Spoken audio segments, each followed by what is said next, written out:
diperbaiki itu dulu akhirnya ya. Saya selaku pengurus yaitu Imam Kampung Desa Toweren dengan ini banyak terima kasih kepada kehadiran Bapak Bupati di desa kami, tepatnya di Menasah Toweren pada saat ini.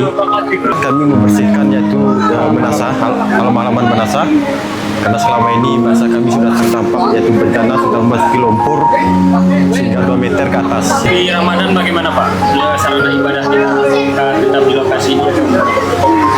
Tetap di lokasi ini, di lokasinya. Apa yang dibutuhkan untuk sarana ibadah nanti Pak? Untuk Ramadan? Sajadah yaitu mik toa, dan ini towernya Pak. Ini belum pasang.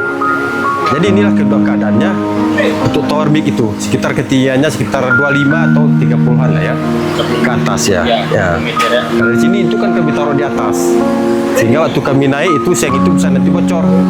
Sudah sering bocor nih ya karena kami selalu perbaiki mic itu naik ke atas.